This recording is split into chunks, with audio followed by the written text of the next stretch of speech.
He's the one who trained me on how to organize, and has been in this fight for many, many years. Was active in the civil rights movement, in the Black Power movement, and never has stopped fighting.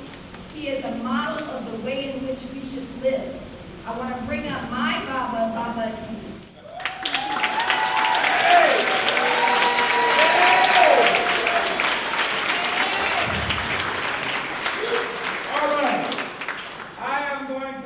About the people's budget and how we got here. But before I do that, I can't, because Melina opened the door.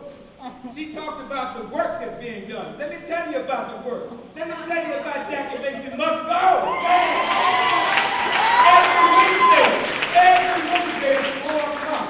Let me tell you about being at the police commission to make sure that we are there to challenge and hold them accountable. Every Tuesday at 9:30, and then in the evening at 7 o'clock in Torrance for justice for the families of Christopher DeAndre Mitchell. Let me tell you about that. Let me tell you about us meeting and boycotting 24-hour fitness because of Albert Ramon Dorsey and Dennis Todd Rogers were killed at 24-hour fitness because they called the police on them. And ask you to go to your Instagram and join us at Boycott 24-Hour Fitness.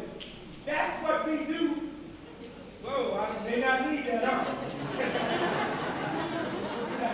Definitely don't need that.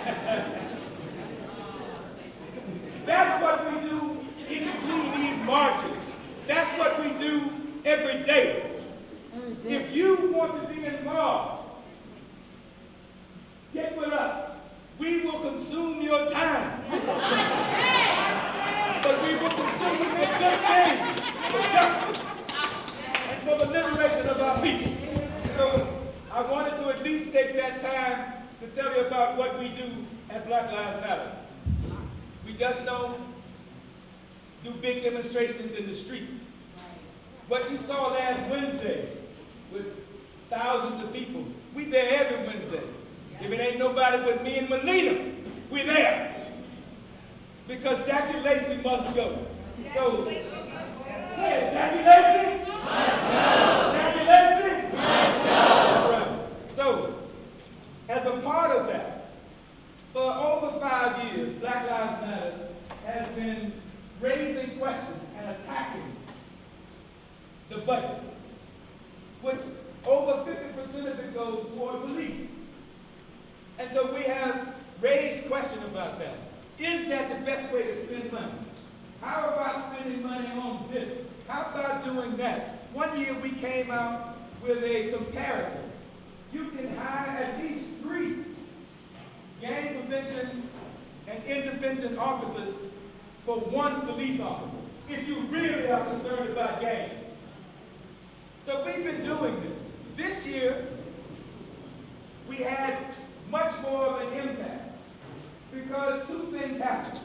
1, the budget was introduced on a fast track. 2, there was an increase for police. An increase for police. Now we've been fighting not only for a decrease in the police, but redirect their funding altogether. We have invested time, energy, and resources in investment and divestment. Divest from the police and invest in the community. This year, because of the increase and the fast track, we put together a coalition and raised our voice. But those voices came out of the Black Los Angeles demands, which were really focused around how we deal with the pandemic. Because black people were being disproportionately, as we are in this society, disproportionately impacted.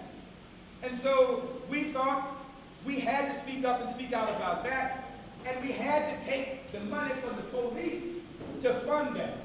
Many of you, it's in front of you, and you have copies of it. I'm going to ask you to pick it up because there's a sentence or paragraph in there I want to read.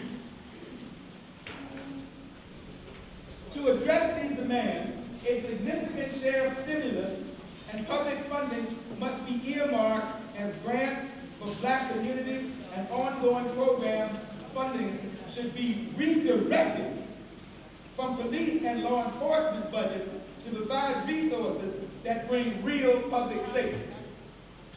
So that is a part of the preamble. And you see those 55 demands.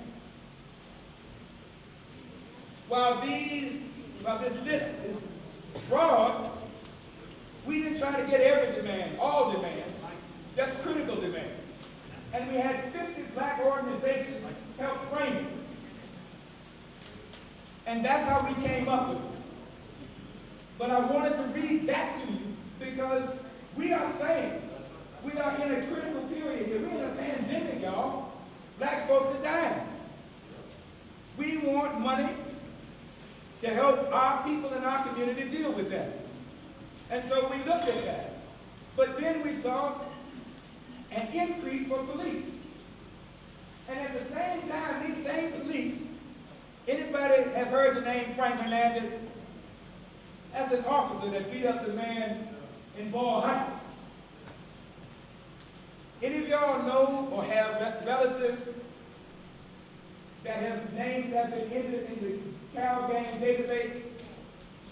If you have, that's because the police put them there.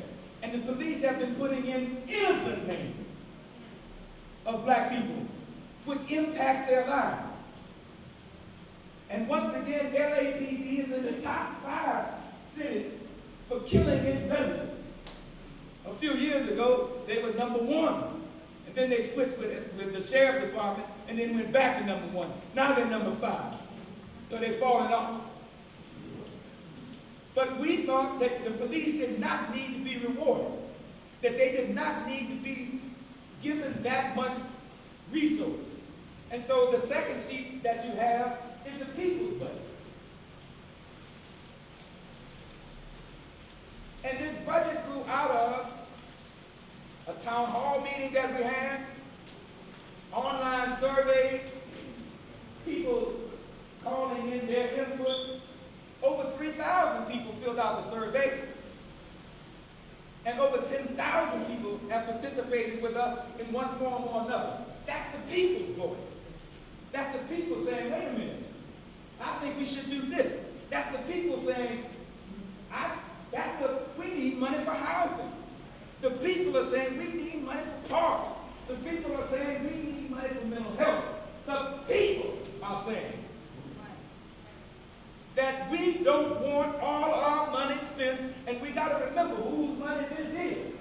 That money didn't float in from the Pacific or fall down from the mountain. That's your money. That's your money.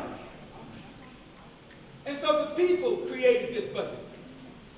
And what it proves is that we understand what's happening. Sometimes we mystify shit. Sometimes we make it more difficult and more complicated than it is.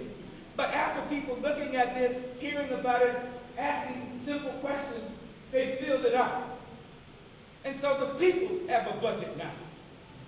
And no matter what this mayor does or doesn't do, the people have spoken. And presumably, he represents those people. But he rarely consults them. And so what we are doing here tonight is making sure you hear, you understand, and you share. So when you leave here tonight, understand that the people have a budget.